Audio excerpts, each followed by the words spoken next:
the ability for you to over deliver for your customer has never been more important, and it's only going to become more challenging. And so one of those big things is making sure that they have a great consumer experience, and going back to like, where are the moments where most brands fail? It is around, we'll say, like over delivering and around like the replenishment period. Obviously you need to have a good product. All right, folks, welcome back to the call. Appreciate you. My name's Neil, and this is the High Voltage Business Builders Podcast. If you are wanting to listen to Joe Rogan, you're on the wrong podcast. But if you want to listen to me today, and we're going to talk about e-com, business, finance, we're going to talk about strategies and the 3 tips you need to do to maximize your opportunity for subscription in the e-commerce world, whether you're going to start a subscription or you want to add it on to existing products and figure out how to do that in a very clever and unique way to increase your customer lifetime value. That's the call we're going to have today. Buckle up. Let's talk to Ben. Ben, welcome to the call. Thanks for having me.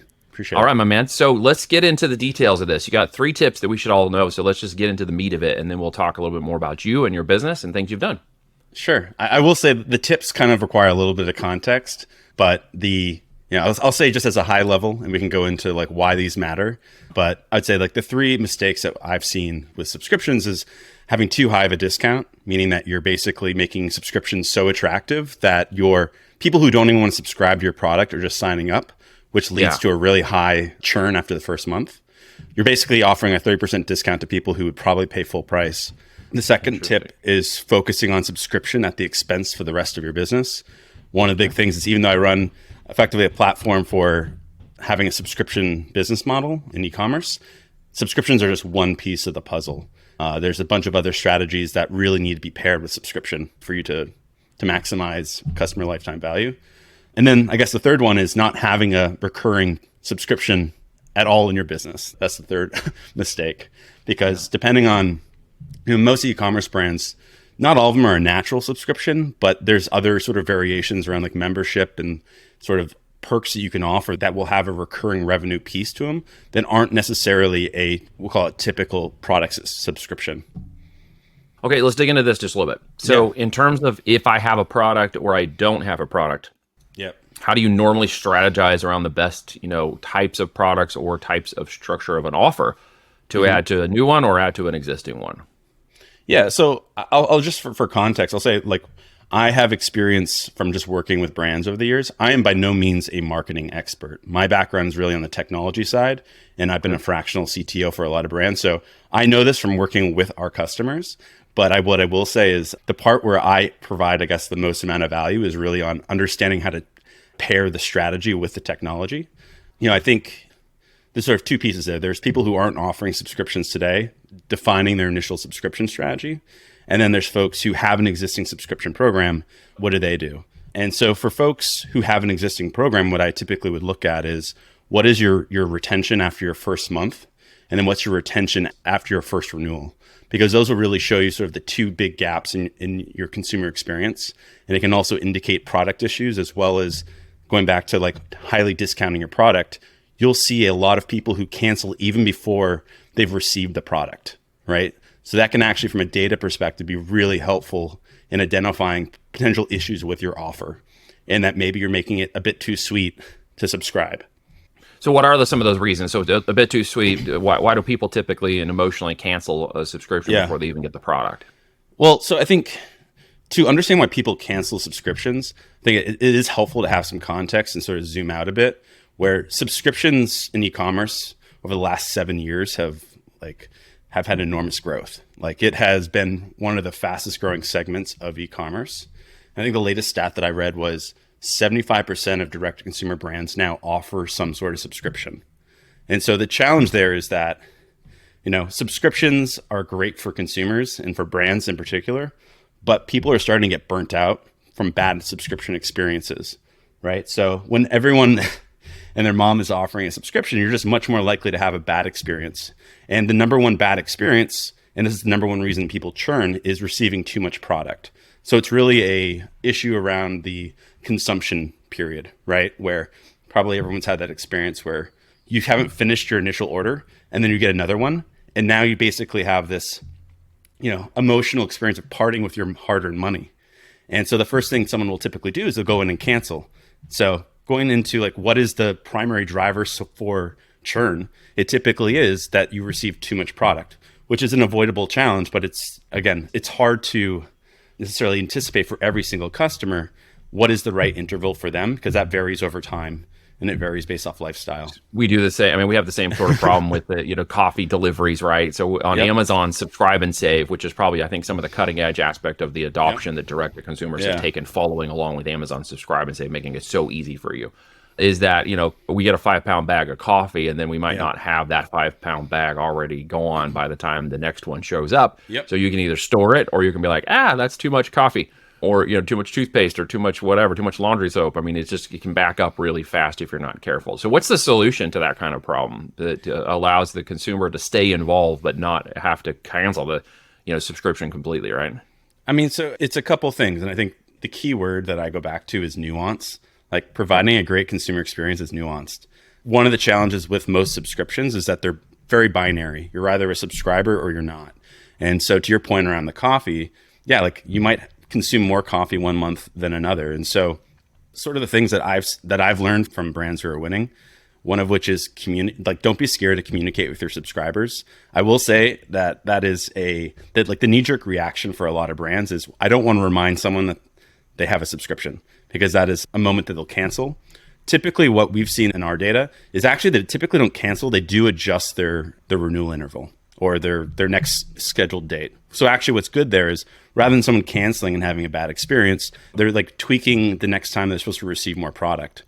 And the other opportunity there too is you can do like upsells, where you're basically saying, hey, we're getting ready to ship your next order. Here's some suggested items that you can add on to that. So it doesn't have to just be a moment of fear around churn. Because the truth is, if we'll call it effectively trick someone into buying one extra time from you, it's pretty, I'll say from a business perspective, short-sighted. Your revenue and your initial retention might look better because you got a bunch of people who forgot they had a subscription to buy. Right. But ultimately, 6 months from now, you're going to be feeling it when you're looking at your retention numbers. Your bottom line, basically watching this thing kind of go up and down. Yeah. And it's one of the things I know that it's easier for Amazon on this side of the house to not have to do the mechanics and the marketing of that, because Amazon sort of figured it out in their giant engine. How to keep that revenue flowing for themselves. So as a seller, they kind of help you do it, which means if I go in and don't want that bag of coffee now, I can say, hey, give it to me in 3 months or give it to me in 6 months. And then it will tell me 7 days before, that it's going to go out. So I can see the power in adjusting that correctly as the marketer or the seller on this side to ensure the conversation of that subscription stays in front of the mind of the customer in terms of a value proposition. So they don't just automatically go in and kill it. In fact, as a buyer and investor in companies and building e-com companies, I think that the subscription component, the revenue opportunity for continuity is very much underlooked, especially on the Amazon side. What is your opinion of that? You mean in terms of you'd rather have someone stay on longer and perhaps not buy? I mean, it's continued revenue month by month. It's predictable income as long as I can maintain that. Obviously, you're not as much in the Amazon channel, I think. Forgive me if I'm wrong, I don't want to misquote you, but you're more in the direct-to-consumer, Shopify, WooCommerce, front-end traffic channels as opposed to Amazon, so I don't mean to confuse the conversation. But the same intent or buyer psychology is still in effect, regardless of which channel they're on, right? Yeah, no, I mean, I completely agree with you. I just want to make sure I fully understood what you were saying. Yeah, no worries. Yeah, so I think by and large, I mean, especially as you're seeing more and more competition in direct-to-consumer and and just even in ads, and then like challenges around ad targeting, it's like the ability for you to over-deliver for your customer has never been more important, and it's only going to become more challenging.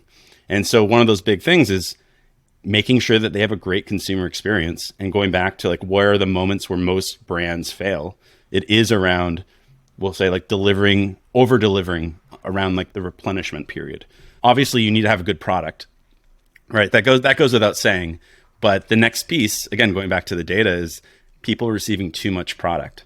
And so if you perhaps put yourself at risk of, being scared that someone's going to cancel because they're communicating with them one too many times, because ultimately that's a short-sighted game. And I think the brands you really win, whether you're looking at Apple or any of the consumer products that, as a culture that we enjoy, those are typically brands that provide a great experience. And so, I think that's, to your point, you can't overlook, or you can overlook that to your own detriment. And the challenging part is the numbers might look good early on because you will have more people renewing in the first month. But then after that, you're going to see churn come back and bite you. And I think as a brand, if you're looking to sell your company at some point or not, like you need to build a brand with a capital B, which is that people need to have like an actual reaction, and like you need to cultivate an actual relationship with your customers and not just be something that's, we'll say, like another one of the subscriptions or products that they buy from. Another $8 a month or whatever it is. Yeah. You stack those up enough times and people are like, hey, wait a second. We've got like 15 of these. This is probably a little overkill. Well, and I think in e-commerce is unusual because like it's very rare for you to have like an $8 subscription. That's typically like digital products, right? And so the bar is even higher because let's say your product that you're buying is like $35-$40 a month. You know, the cost of someone, you know, the value of retaining a customer is extremely important, but also the likelihood that someone's going to cancel if they feel like they're wasting their money is so much more because the actual cart value is higher than most of their other subscriptions. Yeah. Well, and it also, again, as you backtrack to the brand conversation level, it is identifying not only the customer and the avatar who may purchase or repeatedly purchase certain kinds of products, but those products obviously fitting into your brand portfolio, into your product line, either through your initial product research of those or going back and looking at your product lines in your current business and saying, okay, where can I fit in a product that is a gear or accessory or a complementary product to the one I have that would engage this customer to buy, you know, every 3 months, every month on a subscription, and really try to think smartly about that. How do you advise people on that? What is your advice for them if they're looking to be an existing seller and wanting to add on additional products or subscriptions to their brand line?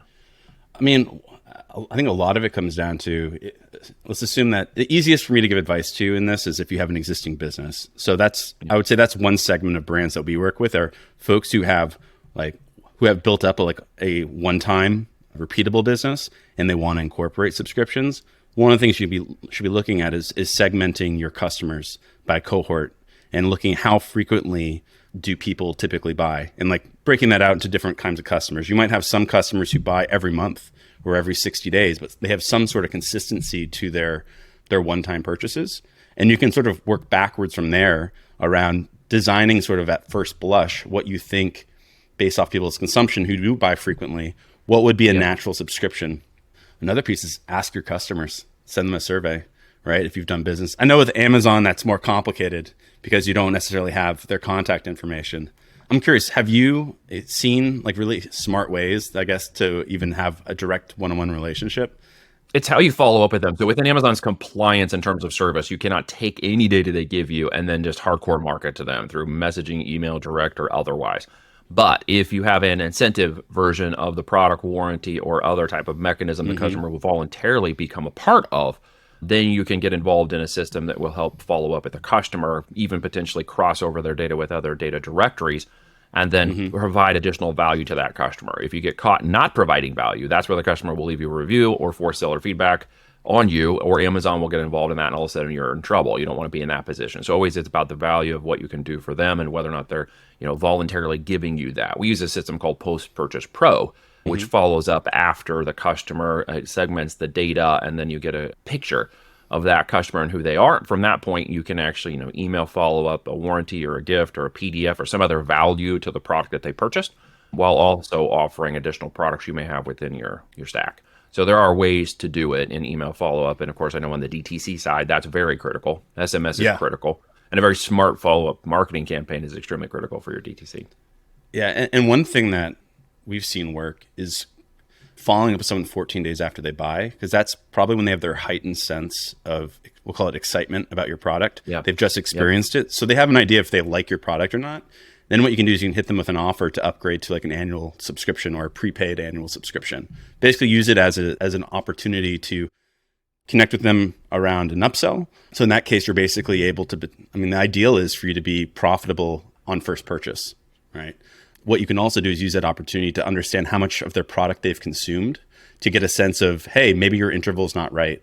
Maybe, and from a customer service perspective, it's helping your team understand what the consumption habits or behaviors are of your customers, but it also is an opportunity for you to suggest a slightly different interval, and then the consumer has a great experience. Because basically, you can be like, hey, if you're halfway through it and you're 2 weeks in, we typically see people like you, a 1 month subscription or a 30-day subscription makes the most amount of sense. And I think, again, as a consumer, I appreciate it when you make my life easier. What I don't Right. like is to feel like you're having me do work. People like to buy, they do not like to be sold. And that's Yep. kind of the whole thing about making sure that you do provide a valued experience, Yep. either channel or different channels, and that the customer feels like this is additional value that is leading them to consider another purchase because they're excited about the first one or the second one they made. And you know how we are as brand people. Just look at the way you buy things, the way you enjoy things, right? You don't enjoy being hammered every day in your email because you just bought, an iPhone. Apple doesn't do that, right? They let their brand experience speak for itself, and that's attraction marketing, right? So it attracts in a more obviously and higher value buyer. So this is really where we're getting down to. So if I might shift gears for just a second with you, Yeah. Ben, and go backwards and ask you kind of a more of a personal question, if that's okay. Did you get started on this entrepreneurial journey as like a bootstrapper and a hard, guy? Like, what's your story there? Were you a trust fund baby, and all of this just fell in your lap, or what's your story, man? So I grew up on a tree farm in Maine. But I come from like a really weird part of Maine where there was actually like a dot-com bubble. And so I worked at a tech startup during the first early 2000 tech bubble. Okay. I was in middle school. So like the carpool would drop me off there. I was a designer and programmer. And that was my first taste of, we'll say it like the startup life. And I thought that I was really actually annoyed because I was like, I've missed the boat. I'm only in middle school and this is my only shot. Yeah, this is it. This is it. My big moment. But no, that's, the first company was even to like learn programming in the first place. I sold strawberries door to door that I picked at the field next to my house. And so I used That's to your sell side. them. That was your side hustle. That was my Mine side hustle. Cutting grass, and yours was hauling strawberries. I love it. Yeah. That's cool. Yeah. And I would like pre-sell them in bulk to restaurants. So I would do the door to door thing. And then I eventually realized that you could like repackage them into smoothies and things that you could charge more for. But that was So you my went into the upsell. Did you get the ice cream too? Because that would be like the next level of like milkshakes. I didn't get to that, but that would have been smart. Okay. And yeah, but that was one of the sort of first opportunities for me. Like, but I always used it to fund my actual interest, which was computers and designing. Yeah. It was such a similar story, dude. Mine was just the grass side of the house that was for, the extra money that I wanted to do what I did. I had things that I needed. The stuff I wanted, I needed the money for. So it was grass clippings, and then I could use that money for things like you said, computers or whatever, or games and things I wanted to get a hold of. Yeah. Yeah, Oh, that's funny awesome. story. So how did you get into the area you're at now? So if you evolved past strawberries. Yeah. So I ran a company. So I shifted from working at this tech startup to starting a company in high school that I was a website development firm and worked with. Basically, we were building what was early like Flash websites. And so fast forward, I actually got burnt out of computers. But fast forward, after graduating college, I started launching new companies. And, this was 2008. So Facebook was already kind of hitting its stride. And for the first time, there was this sort of like, we'll call it like an actual product-based tech company. And my first several companies I couldn't figure out a business model. And so after falling on my face several times, I basically went back and I was like, I'm going to just figure out a way that I can help other people make more money. And e-commerce at the time was just such a natural place to do it that at that point was like focused on building products for e-commerce merchants to help them make more money. And then the natural business part of that would be participating in some of the upside. But that's the part that I really enjoy is basically how do you take, as an engineer, how do you enable people to have sort of superpowers in commerce? So before this, started a company called CartHook that we grew over the course of about 7 years and sold it. And then based off that, I saw this opportunity around subscriptions. And so that's Carthook what I got do to be today. pretty large, didn't it? Yeah. Yeah. So we ended up processing about close to $1 billion on behalf of our brands over the course of those around 5 years. And like our sort of the value that we offered was post-purchase upsells, where the whole thing was a customer, once they buy something, they're probably come from like a Facebook ad. Based off of what they purchased, you presented them immediately after the checkout with a complimentary product. And that would typically on average increase your cart value by 25%. And so for a lot of these direct to consumer brands, it made the difference between them being profitable or losing money on their first customer. On their ad spend right up front. Yep. Yeah. Yep. Yeah, big deal, especially in the media buying world, right? How to get an advantage over the other competitors. It's literally he who can spend the most to buy the customer is the one that wins, right? Yeah. And you're often competing with like VC funded brands who can afford to lose a lot of money. You certainly saw Problem that. when you're an entrepreneur. Yeah. Oh, 100%. Yeah. Well, that's why a lot of these print on demand and other stores have gotten really good at their upsell processes and stuff. Is those who are out buying a lot of media traffic, who maybe are trying that method first and stuff, are learning how to cut their teeth on that model and ensure their first sale is profitable or first initial sale, or AOV is high enough to really make that work. in the Yeah. back end. Well, that's a very cool story, man. So we got our 3 tips. We got some history, $1 billion in transactions from CartHook. That's amazing. So then you went on to did you start another company or did you invest in one or what did you do after that? So I consulted as a fractional CTO for subscription e-commerce brands who were in like around the 8 figures. And so I went into this when I was at CartHook. I noticed this opportunity around subscriptions and this problem I saw around churn and people canceling not because they don't like your product, but because they were receiving too much of it.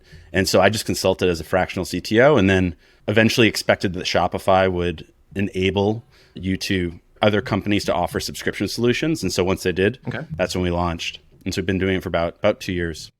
Awesome. And is there a place, which website, or do you have an offer or something people can go take a look at? Yeah, so our website's hey.rodeo, Hey, not like the hay that a horse eats, Hey Rodeo. Okay. It's good to clarify that. That must be a frequently asked question. I only realized it when I started saying it on a podcast. The people were confusing the name. Oh, that's good. Yeah. Our company's called Rodeo, but the website's Hey Rodeo. And so, and then in terms of an offer, if you're a brand that is either trying to launch the subscription or their subscription offer, or if you're a company that offers subscriptions trying to figure out how to break through to, we'll call it from 7 to 8 figures or higher, I'm happy just to sort of jump on like a consultative call. I won't be pitching. It's more to try to understand your business. And if I can be help, I will say I am most helpful to folks who already have an existing business, because from there I can ask questions around your churn and your existing repeat consumer behavior. I will say that one of the challenges I've seen with a lot of brands, and this goes back to CartHook too, was a lot of people would, especially in the Shopify world, install our app hoping to solve their sales problems when the actual challenge was they didn't yet have a business. Yeah. And so I'm not the best person to help with that part, but what I certainly can do is help from a technology as well as strategy side of what can you do to specifically maximize your recurring revenue. Very, very good. Well, folks, look, Ben is a high voltage business builder. So if you are looking to maximize revenues of your brand, if you've got a direct to consumer brand that is not taking advantage of the subscription model, or if you are, and you're not quite seeing high enough AOV, if you're not seeing the customer lifetime value stick long enough, this is the dude to go check out what he's doing over at heyrodeo.com. I want to get that right. We'll put the link in the show notes and everything below. And folks, please go check him out if you need any support on that side. Subscription and continued revenue is a big thing that we look at when we're investing in companies. And if you don't have that in your company, then you might want to take a look at it today. Thanks a lot, Ben, for coming and joining me, man. Thanks for having me. Appreciate it.